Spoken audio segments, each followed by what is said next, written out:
Type in this formula.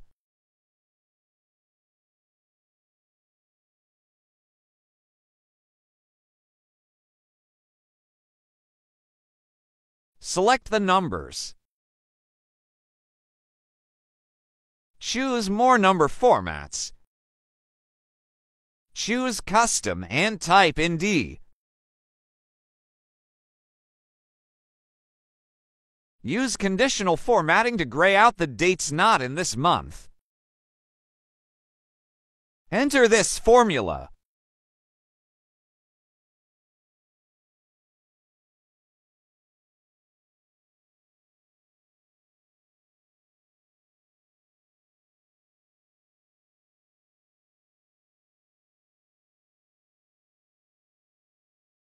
Change the font color to light gray.